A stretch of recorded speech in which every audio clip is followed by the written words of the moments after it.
June 6, 1944, Omaha Beach, Normandy, 6:35 a.m. Corporal Waverly Woodson's landing craft hits an underwater obstacle 100 yards from shore. The ramp drops. German machine gun fire rakes the boat. Men fall before reaching water. Woodson jumps into chest-deep surf carrying medical supplies. An artillery shell explodes nearby. Shrapnel tears through Woodson's leg and buttocks. The pain is immediate and intense. He stumbles, nearly falls, regains balance. Blood spreads through the water around him.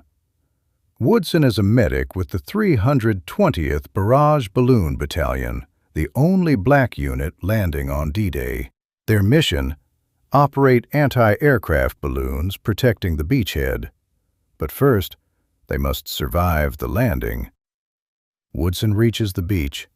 Bodies lie everywhere, dead, dying, wounded. German artillery shells explode across the sand. Machine gun fire from the bluffs cuts down soldiers as they advance. The beach is a killing zone. A soldier lies in the surf, unconscious, face down. He'll drown if not moved. Woodson drops his medical bag, drags the soldier to shore, turns him face up, checks for breathing. The soldier is alive, but badly wounded. Shrapnel in his chest, arterial bleeding. Woodson applies pressure to stop the bleeding. His own wounds are still bleeding. He ignores them. The soldier in front of him needs immediate care, or he'll die in minutes. Woodson works for 30 seconds, stops the arterial bleeding, applies bandages. The soldier stabilizes. Woodson moves to the next wounded man, 10 yards away. For the next 30 hours, Woodson will treat over 200 wounded soldiers on Omaha Beach. He'll amputate a limb with a knife. He'll resuscitate 4 men pulled from the water. He'll work through his own wounds without stopping for medical treatment himself. He'll save more lives on D-Day than any individual medic on any beach. White officers who witness his work recommend him for the Medal of Honor. The citation describes extraordinary heroism and selfless dedication far exceeding normal combat medical service. The Army denies the recommendation. Woodson receives no decoration, no recognition, no acknowledgment of what he did on the most important day of the war. He returns to segregated America in 1945. He can't use the GI Bill to attend medical school because Southern medical schools won't accept black students. He works various jobs, dies in 2005, age 83, still waiting for recognition that never came. In 2019, 75 years after D-Day, 14 years after his death, Congress authorizes the Medal of Honor for Waverly Woodson. The award is posthumous. His widow is 90 years old when she receives it. This is Waverly Woodson's D-Day, the medic who saved 200 men while wounded, then was erased from history because acknowledging his heroism contradicted narratives about who D-Day's heroes were. If you want military history about soldiers whose achievements were deliberately buried, subscribe right now.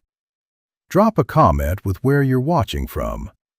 Woodson's case proves Medal of Honor denial was systematic racial discrimination. The 320th Barrage Balloon Battalion is unique among D-Day invasion forces. They are the only all-black combat unit assigned to land on D-Day. While other black units serve in support roles, driving trucks, loading supplies, operating port facilities, the 320th has a combat mission: operate anti-aircraft balloons, protecting the beachhead from Luftwaffe attack. Barrage balloons are large, hydrogen-filled balloons tethered to the ground by steel cables. They force enemy aircraft to fly higher, reducing bombing and strafing accuracy. The cables can damage or destroy low-flying aircraft. Properly positioned balloons provide effective air defense for concentrated forces. Operating barrage balloons is dangerous technical work. The balloons themselves are massive, 35 feet long, filled with explosive hydrogen. The winch trucks that control them must be positioned carefully. German artillery targets balloon positions deliberately.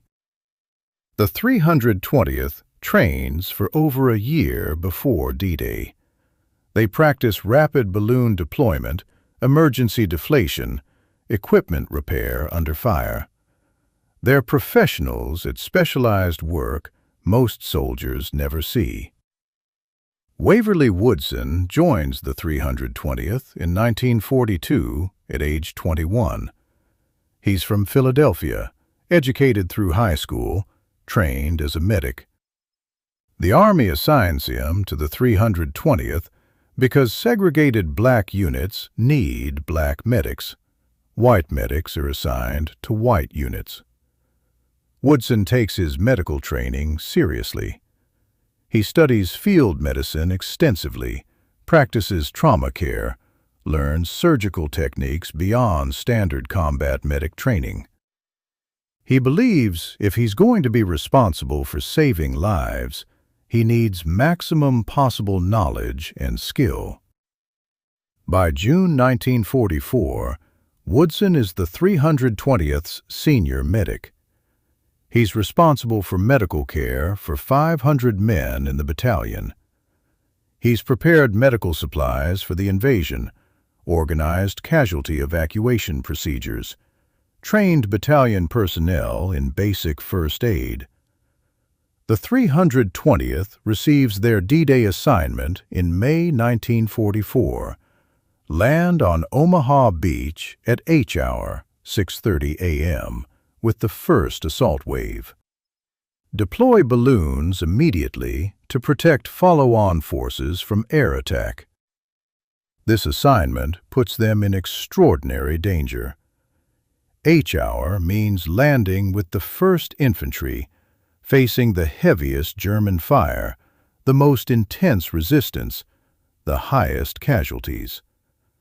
Most support units land hours later, after infantry has secured the beach. The 320th will land with combat infantry under full German defensive fire and must deploy complex technical equipment while under attack. It's asking support troops to function as assault infantry while performing specialized technical work. Woodson prepares for mass casualties. He knows landing at H-hour means heavy wounded. He packs extra medical supplies, morphine, bandages, plasma. He knows he'll need everything he carries. On June 5, 1944, the 320th boards landing craft for the cross-channel voyage. Woodson carries his medical bag, personal weapon, and absolute certainty that tomorrow will be the worst day of his life. He's right, but not in the way he expects. June 6, 1944, 6:30 a.m., Omaha Beach. Woodson's landing craft approaches the beach through rough seas. Men are seasick, vomiting, terrified. Naval bombardment has been pounding German positions for an hour. They can hear the explosions, feel the concussions. The bombardment stops. The beach falls silent for a moment. Then German artillery opens fire. Shells explode in the water around the landing craft. Geysers of water shoot up where shells impact. The craft rocks from near misses. Men grip whatever they can hold, praying to survive the next 200 yards. At 100 yards from shore, The landing craft hits an underwater obstacle. German beach defenses designed to tear open landing craft hulls. The boat lurches, taking water. The ramp drops. German machine gun fire hits immediately. The MG-42s fire 1,200 rounds per minute, 20 bullets per second. The sound is distinctive, a ripping noise like tearing cloth, but amplified and deadly. Men at the front of the landing craft are hit before they can move. Bodies fall into the water. Others jump over them into chest-deep surf, trying to reach shore. Woodson jumps. The water is cold, rough, pulling at his equipment. He struggles forward, weighed down by medical supplies, weapon, gear. The beach is 100 yards away. It might as well be a mile. An artillery shell explodes 20 feet away. The concussion knocks Woodson sideways. Shrapnel tears through his left thigh and buttocks. Multiple fragments, deep penetration. The pain is overwhelming. Woodson stumbles but doesn't fall. Falling means drowning. The equipment and medical bag will pull him under. He forces himself forward through pain and shock. He reaches the beach. Bodies are everywhere. Some dead, some wounded and drowning in the surf, some crawling toward whatever cover exists. German fire sweeps the beach continuously. A soldier lies face down in the surf 10 feet from Woodson. Wounded, unconscious, drowning. Woodson drops his bag and drags the soldier to shore. He's bleeding from Woodson's own wounds, exhausted from the landing, in severe pain. None of that matters. The soldier is drowning. Woodson gets him to shore, turns him face up, checks breathing. The soldier has a sucking chest wound. Shrapnel penetrated his lung. Air and blood are filling his chest cavity. This is the story of a medic who worked 30 hours straight while wounded, saving over 200 lives, then received nothing. If you want military history about heroism that was deliberately ignored, subscribe right now. Drop a comment with where you're watching from. Woodson's D-Day should be taught in every military medical course. Woodson treats the chest wound using the seal and patch technique, covering the wound to prevent air entry while allowing blood to drain. He stabilizes the soldier enough for evacuation. The whole process takes 2 minutes. Another wounded soldier is 10 yards away, screaming. Woodson runs to him through machine gun fire. This soldier has arterial bleeding from his leg. He'll bleed out in minutes without intervention. Woodson applies a tourniquet, stops the bleeding, bandages the wound. He injects morphine for pain. He marks the soldier's forehead with an M and the time. Standard procedures so other medics know morphine was administered and when. Woodson moves to the next casualty, and the next, and the next. By 7 a.m., 30 minutes after landing, Woodson has treated 15 wounded soldiers. His own wounds are still bleeding. He ignores them.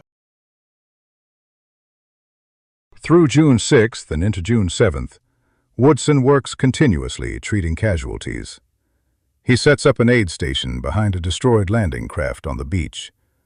The wreck provides minimal protection from German fire, but enough to work on critical casualties.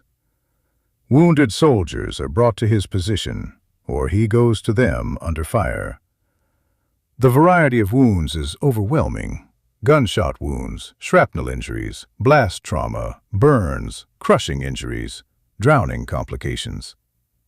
Every wound type combat produces, Woodson treats. He performs an emergency amputation on a soldier whose leg is destroyed by artillery.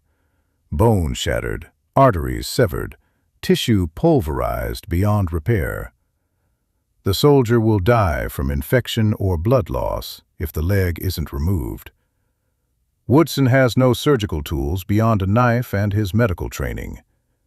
He amputates using a knife, tourniquets, and pressure to control bleeding. The procedure is brutal, but successful. The soldier survives. Woodson resuscitates 4 soldiers pulled from the water, men who were wounded and fell unconscious in the surf.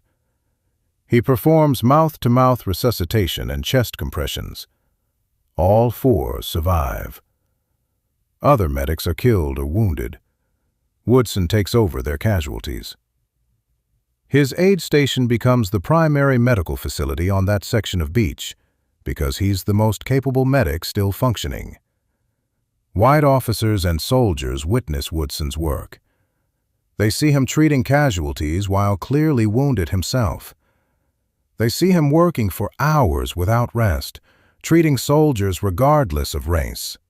The 320th is black, but most casualties on Omaha are white soldiers from other units.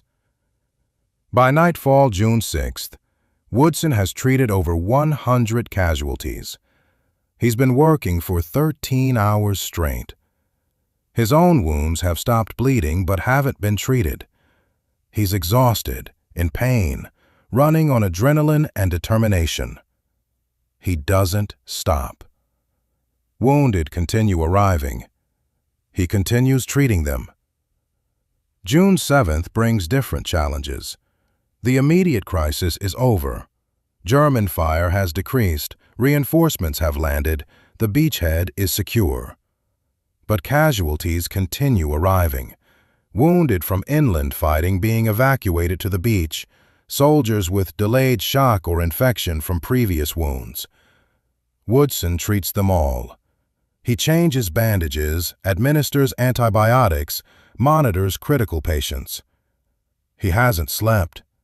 He's eaten minimally, combat rations grabbed between patients. His medical supplies are nearly exhausted. By mid-morning, June 7th, 30 hours after landing, Woodson collapses from exhaustion and blood loss. Other medics finally force him to accept treatment for his own wounds. His injuries are serious. Multiple shrapnel fragments embedded in his thigh and buttocks, significant blood loss, infection beginning. He needs surgical removal of the shrapnel and antibiotics. He should have been evacuated 24 hours earlier. Woodson is evacuated to a hospital ship for surgery. Before leaving, he ensures another medic takes over his aid station and knows the status of critical patients. The official tally of casualties Woodson treated: 200+ wounded soldiers over 30 hours of continuous work. 4 lives saved through resuscitation.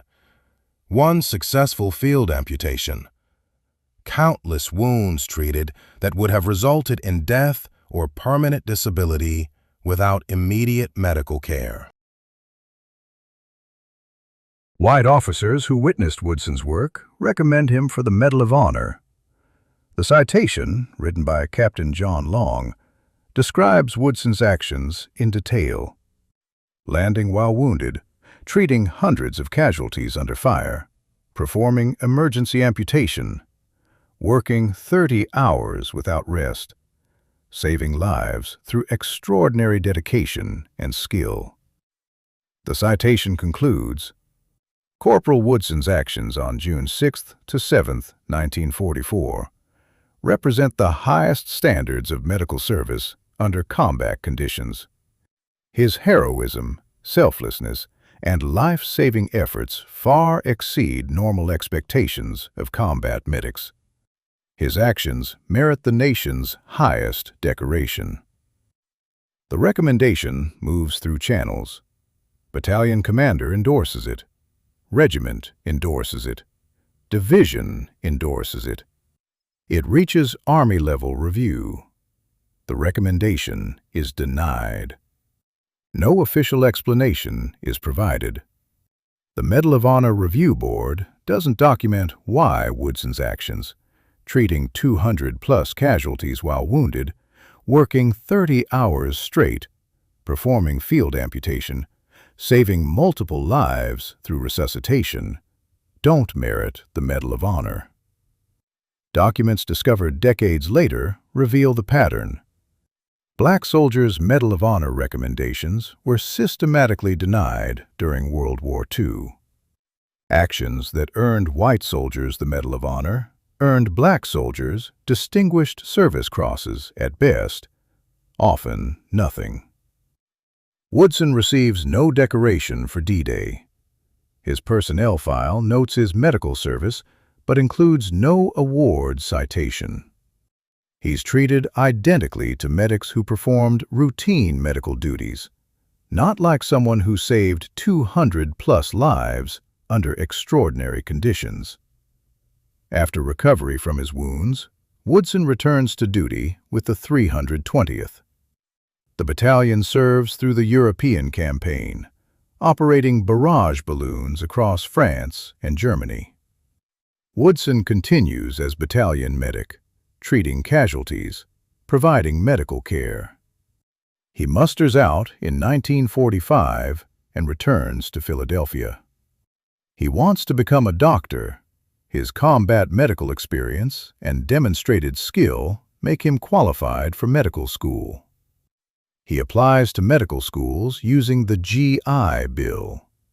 Northern schools reject him. Limited positions, preference for white veterans. Southern schools reject him because they don't admit black students, regardless of qualifications. Woodson's dream of becoming a doctor dies. The GI Bill theoretically provides educational benefits, but practically excludes black veterans from many professional programs through institutional discrimination. Woodson works various jobs: medical technician, hospital orderly, positions that use some medical knowledge but don't require a medical degree. He never practices medicine at the level his training and experience justify. He doesn't publicize his D-Day service. Like many veterans, he finds civilians uninterested in war stories. He mentions serving as a medic if asked, but doesn't detail treating 200 casualties on Omaha Beach. The 320th Barrage Balloon Battalion's D-Day participation is minimized in official histories. Some accounts don't mention them. Others note their presence briefly without detail. The fact that the only black combat unit on D-Day performed their mission successfully while suffering significant casualties doesn't fit preferred narratives about D-Day being a white soldier's achievement. Woodson's individual heroism is completely erased. Books about D-Day medics don't mention him. Documentaries about Omaha Beach don't include his story. The Medal of Honor he was recommended for, denied because of his race, ensures his achievement remains unknown. In the 1990s, researchers investigating World War II Medal of Honor discrimination discover Woodson's case. His Medal of Honor recommendation is found in archives, along with the detailed citation describing his D-Day actions. The denial of his award becomes clear evidence of systematic discrimination. Veterans organizations and historians begin advocating for posthumous recognition. They document Woodson's D-Day service, compile witness testimony, demonstrate that his actions clearly merited the Medal of Honor by any objective standard. The effort takes decades. In 2019, Congress passes legislation authorizing the Medal of Honor for Waverly Woodson, 75 years after D-Day. The award is posthumous. Woodson died in 2005, age 83, never knowing his Medal of Honor would eventually be authorized. His widow, Joanne Woodson, receives the medal in 2022 at age 93. She waited 78 years for her husband's D-Day heroism to receive appropriate recognition.